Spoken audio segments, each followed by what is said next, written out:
Wow, thank you. Whew. I'm not supposed to start crying this early in the show. Just kidding. Oh, wow, I just thank you for such a warm welcome. I have to tell you, I've not spent a lot of time in British Columbia before.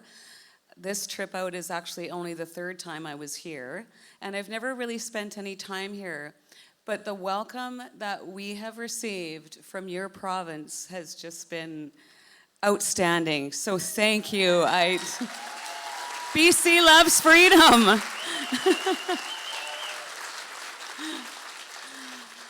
I've heard lots of horror stories about a lot of lefties here, but you know, I have yet to see it. So I've been, I must be running in the right circles, maybe. I know it's really hot. We're going to do an interview, but I just wanted to take a moment before we get started to obviously, first of all, thank Pastor and Jonathan, Laska, all the volunteers that are here today that have helped to put this event together. Originally, when we started booking the book tour, we only had a few dates because I was going to be busy and tied up this week, and it just worked out that freed up. So they put this event together like very quickly. So thank you to all of you. Thank you. And I gotta definitely give a shout out to Kim, my assistant. She came in this is her first trip to BC. So she came to help me.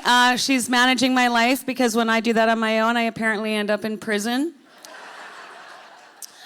And of course, my husband, Dwayne, who is here. He's been amazing. It's so nice that he gets to come on the road with me. And we travel really well together. Even Kim said yesterday, she's surprised most couples in the truck, you know, it doesn't usually go that well. Especially me, because I'm a bit of a micromanager and a backseat driver.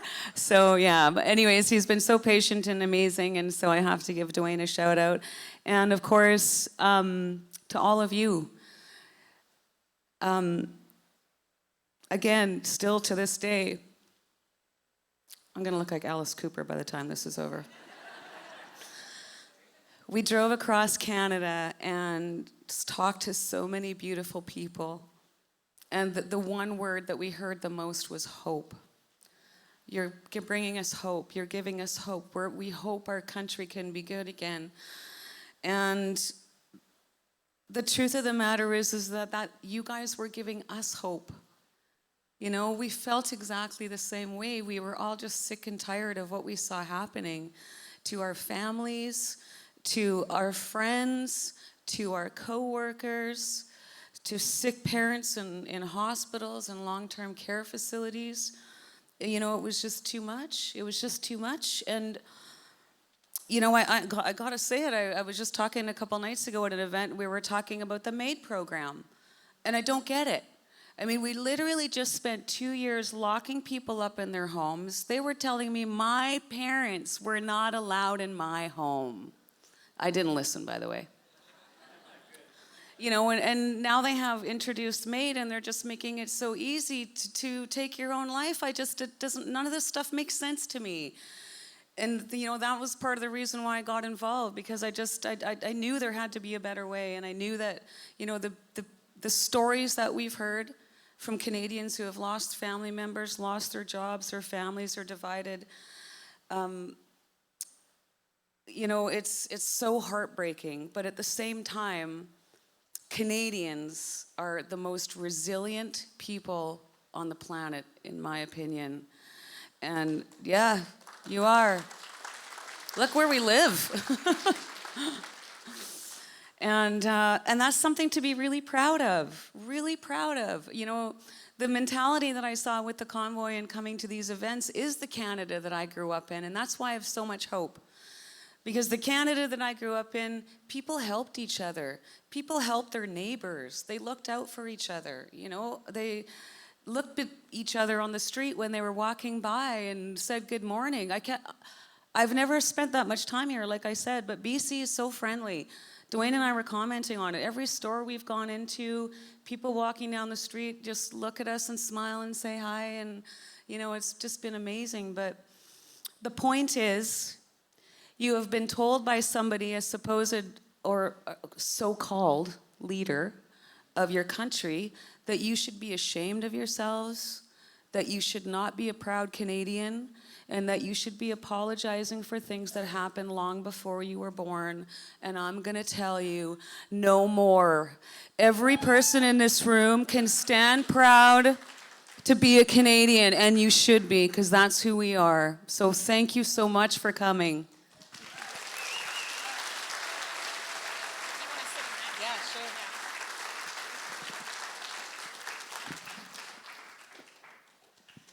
Okay. Well, that set the tone. It's such a pleasure to be here with you, Tamara, and on behalf of everyone, we're just clearly so excited to have you, and I'm so glad that your experience has been very welcoming, and I believe that that's at the root of all of us Canadians, is a true kindness. And so I think we need to remember that, even for those we might disagree with, that there is kindness within all of us, and we need to work on focusing on that with people as opposed to just what we disagree with them about. So we're going to interview, and we're going to talk a little bit about your book. So you've written a book, which you can all purchase later this evening and have Tamara sign. And the book writing process isn't easy. I've done it myself, and it can be very encompassing. So my question for you is, how was the writing process for you, and did you find it therapeutic given everything you've been through? Absolutely, I did. I had a ghostwriter who helped me, and how we would set those sessions up was like an hour or two every day over Zoom, and I would just talk, just tell him, my story, and it just worked out so beautifully. Rebel News approached me about possibly doing a book, and I'm so appreciative to them. They have just made the whole process very seamless. And I remember when Ezra and I were first talking about having them publish a book for me, he said, well, I think 150 to 200 pages would be good. And I'm like, are you kidding me? This is like a Lord of the Rings trilogy with sequels and prequels and I thought there is no way that we can fit this story in 200 pages, but I'm really proud that we did. I think it tells the story. It's an easy read. The resource links are all in the bottom, so when people accuse me of lying, they can actually, if they wanted to put in any effort, could go and look for themselves. Right. Yes, and your book describes many amazing moments. I'm sure some people maybe experienced when they were in Ottawa, from picking up trash on the streets to feeding the homeless. Were there any particular chapters in the book that were most important for you in terms of your experience of the convoy? Oh boy. Not the convoy itself, I guess. The chapter that I've been doing at readings is the chapter Invictus. And a friend of mine had actually sent me that poem while I was in jail last summer, and it just really resonated with me because Invictus means unconquerable. And so that's how I felt, right? I felt, you can throw me in jail, you can put shackles on my feet, but that you just still don't own me. I own me, right? My higher power owns me. And thank you. But that's how I see Canadians too. So, I memorized that poem in jail. That's part of some of the stuff I did because I didn't have lots to do. I wrote it out, and I had some scriptures and this poem on the bunk over top of me, so it would be the first thing I saw in the morning or every time I laid down, and it would just remind me to stay strong, and for the country to stay strong, because we are unconquerable. We are the captains of our soul. Thank you very much. Mm-hmm. Yes, Les, please. So, in the end, why did you decide to write the book, and what do you hope readers who perhaps haven't read it yet will gain from reading it? Well, first and foremost, it's full of truth. So that's probably going to upset a lot of people, but that's okay. I mean, first and foremost, it's getting the truth out there. I mean, we saw what the CBC and the CTV and Global and the Toronto Star, we're putting out there, the things that the politicians were saying about us in the House of Commons. I mean, they knew, here's an example, they knew the night that arson happened in that apartment building, that neither of those two guys were affiliated with the Convoy. The cops knew that night. And I watched those MPs get up every day in the House of Commons and talk about what a bunch of murderous thugs and hooligans we were. So it's stuff like that. But that's what they do. They get it out there and they keep repeating it. And then when they get caught, they put this little tiny redaction, like on page 13, So, yeah, totally went blank. So what do you hope readers will gain from reading it? So I hope they'll gain some insight. I really hope that people that maybe don't necessarily agree with what we did will read it, because I mean, I think that's who we really want them to try to understand, why we were doing what we were doing, but also the bank accounts. So I mean, if I never thought I would see something like that happen in Canada. Like that stuff that I heard that happened in other countries. And I think that's an important message for the entire world, because if it can happen in Canada, like the most peaceful and polite country on the planet, it can happen anywhere. So I mean, I just thought that was just such a profound and unnecessary and highly alarming situation, So everyone should go to Mike's event in a few weeks' time to make sure they understand how to protect their finances. So in preparation for this discussion, I mentioned I watched several of your interviews, and I also rewatched a lot of Convoy videos online. And even just, rewatching this clip, it's funny how sensitive I feel, and maybe some of you also feel the sensitivity of it. And for me personally at that time, it was January of 2022. I was at home, pregnant, on leave without pay, unwillingly. My husband, who was a nurse, lost his job, was working in construction, and I was feeling pretty hopeless about the world we were about to bring a child into. I was like, this sucks. And then when the Convoy started, I would literally jump out of bed, hop on Instagram, watch everybody's stories from all these alternative journalists, influencers, regular people, and it literally shifted my energy just watching the videos. Right?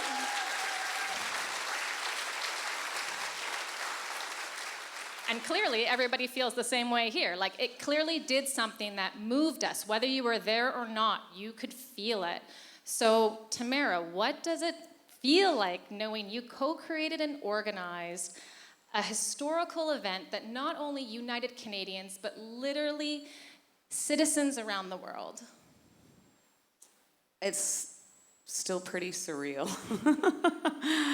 In the category of did not see that coming, that's definitely number one. I mean, it was just such an organic grassroots movement, like we just kind of rolled with the punches as they came, and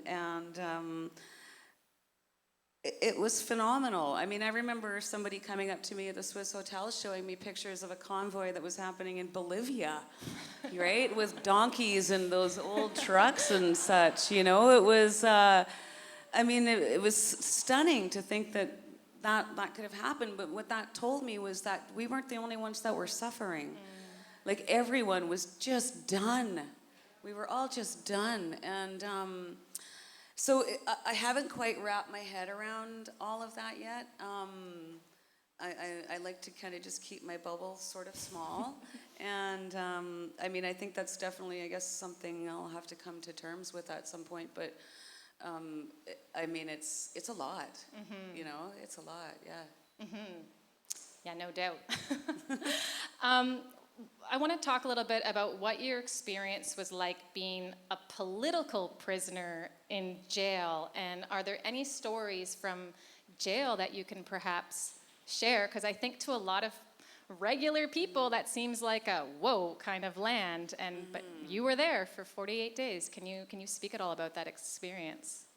Yes, well, it definitely was not pleasant.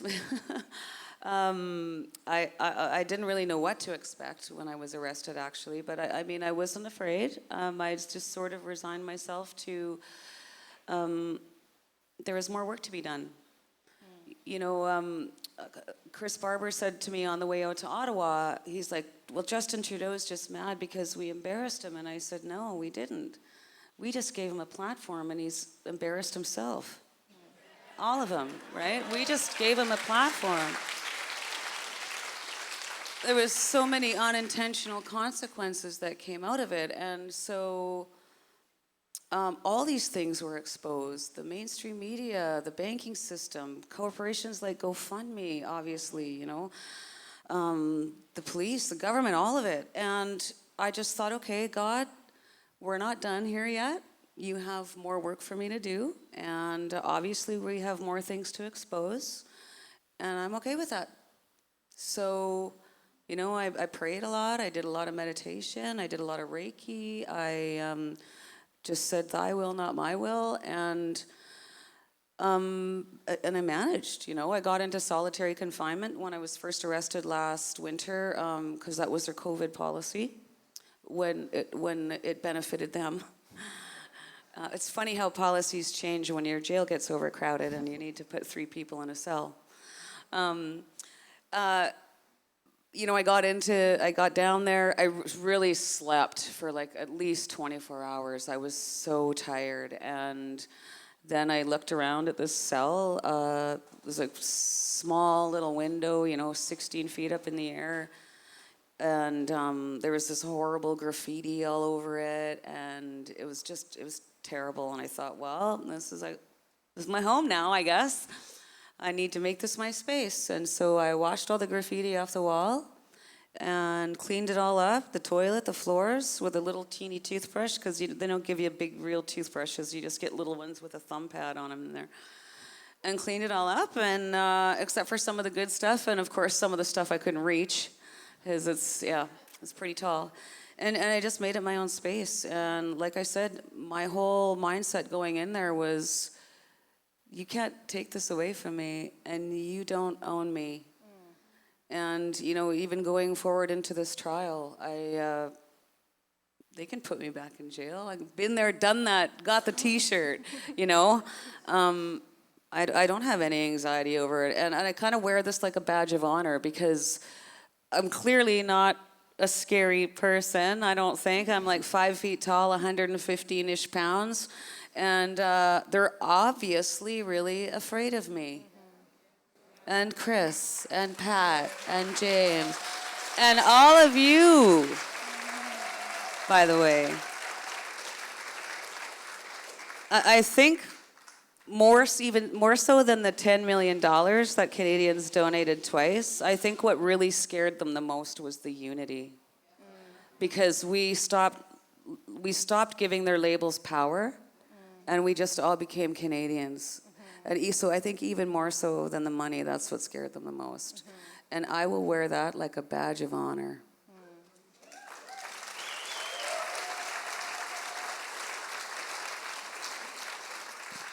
So what is the most current status of your legal struggle? So we know you have your upcoming case, but maybe just give some perspective on perhaps like your bail conditions. Like maybe people don't even realize, like you're out of jail, but you have restrictions. Can you speak at all about what those are and what that's been like?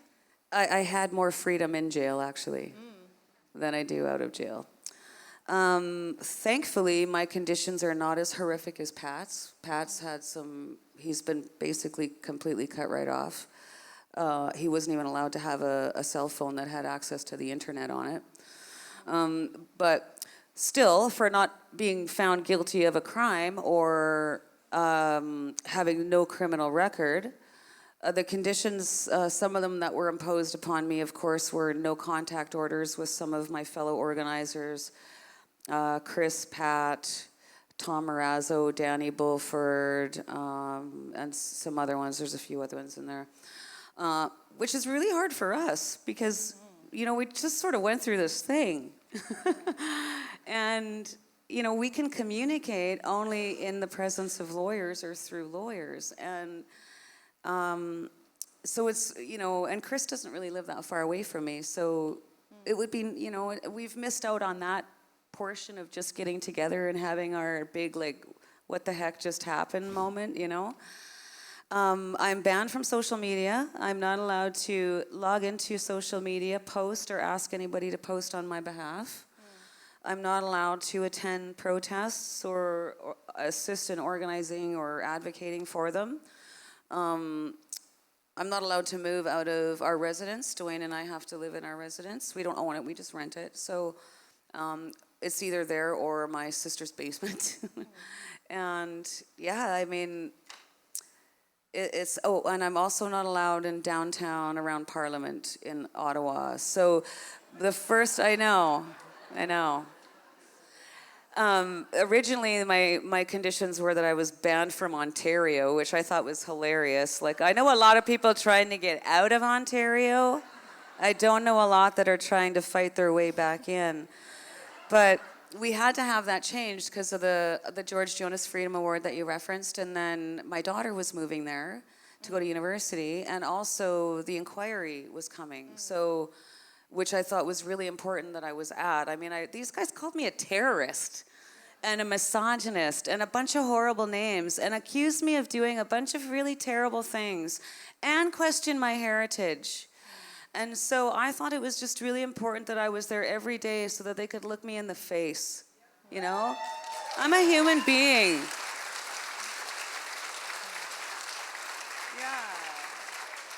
So I had to get permission to go back to Ontario, and then they just made a little red zone around the red zone.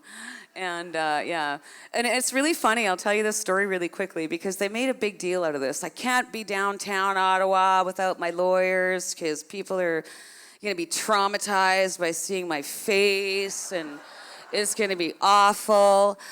And then, so Eva and I arrive in Ottawa in the fall. We walk down the street to go get some groceries for our apartment. First person we meet, we come out of this little coffee shop, and this lady's like, Tamara Lich? And I said, yeah. And she just burst into tears and came over and wrapped her arms around me. She was a former lawyer for the federal government. Wow. Who actually was very awake. She got vaccinated because she was told that's what good people do. And when they started pushing the mandate, she quit. She said, I can't be a part of this, and she quit. Yeah. The second person I saw was a woman that worked in Marco Mendicino's Office of Public Safety, who expressed to me that she was really hoping I was going to kick some ass at the inquiry and that her boss would no longer have a job after we were done.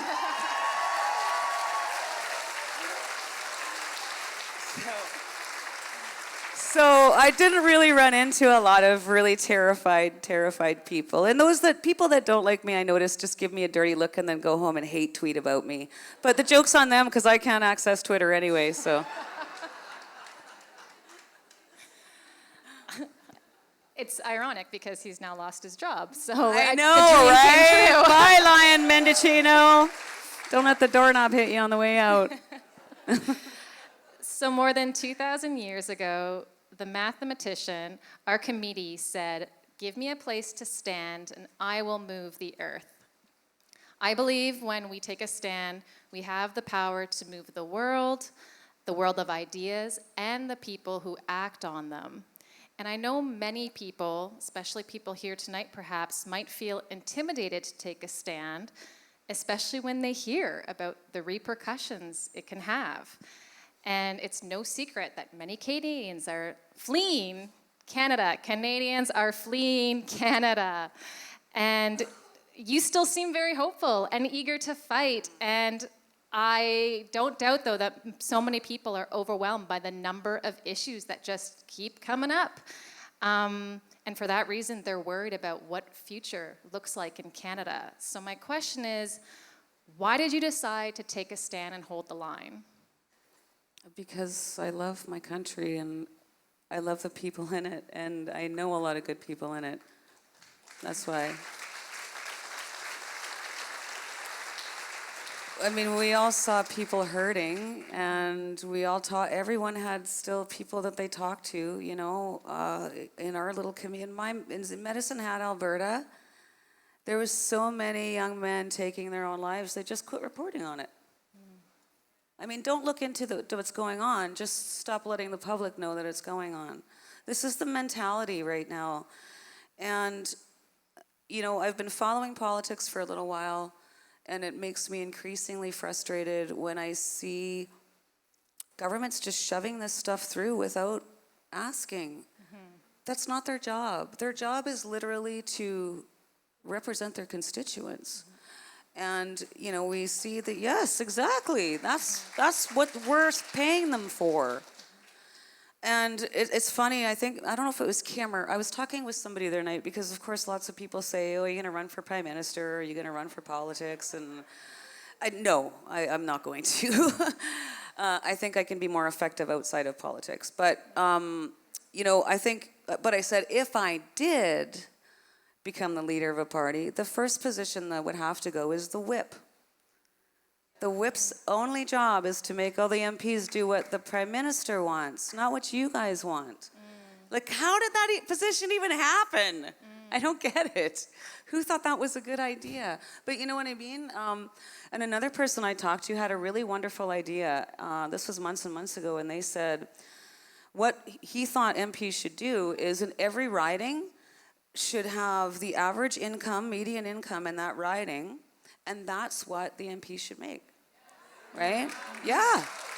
Doesn't that make sense? I mean, to a cap, of course, because I mean, probably there is some very highly affluent gated communities and richer areas, but, you know, wouldn't that incentivize some people in some of these ridings to really get out and try and, you know, better their communities? I mean, I've heard of so many, too many to count. Then there's a lot of good politicians and MPs out there. I don't want to discredit that. But I've heard a lot of them that just get in because they think it's easy money, you know? And that makes me sad. So, yeah. Did I answer your question? I kind of started rambling there a bit. Yeah, no, it's all good. I guess as a follow-up to that, because you said why you chose to take a stand is because you love your country. So my follow-up question to that is, when we take a stand, I think we often just consider the consequences and the negative consequences taking a stand can have. So can you comment on how taking a stand has actually brought authenticity, power, and clarity to your life? Oh, wow. Well, again, I mean, I've seen so much truth, and I've seen the beauty in people, and I'm so blessed and lucky that I've now been to, I mean, I haven't been to all the provinces, but I've spent some time in Ontario, I've been in BC, live in Alberta, born and raised in Saskatchewan. And I mean, it's just so beautiful. Like, it is such a beautiful country and so diverse. I mean, even you guys here on the island, you know, have different mentality than people on the mainland. And so imagine what the difference is between the East Coast to West Coast, but we're still the same. And that's what's so great about all this. And I think because you restored my faith in humanity. You know, you really did.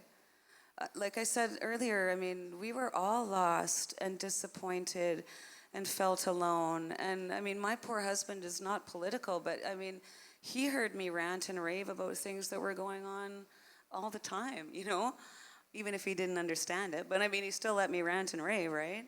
And just the integrity, I think, that I've seen in people. It's restored my faith in humanity.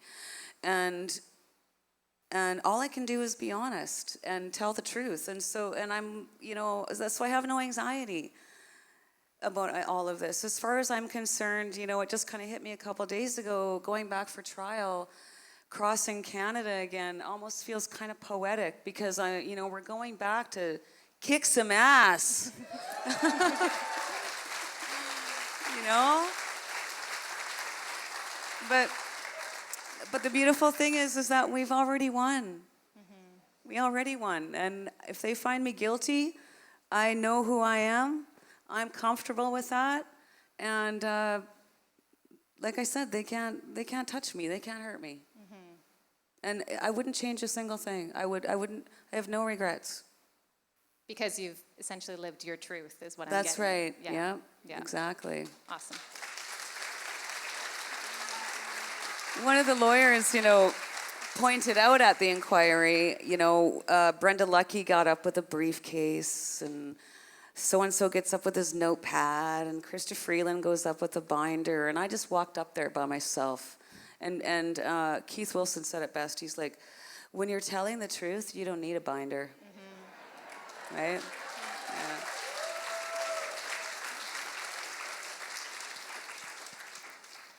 Well, that brings me to the end of my interview with you. So thank you so much, Tamara, for just being the authentic you that you are, because you've inspired so much in all of us and around the world, and we truly do love you. Thank you. I love you too. I really do. Thank you.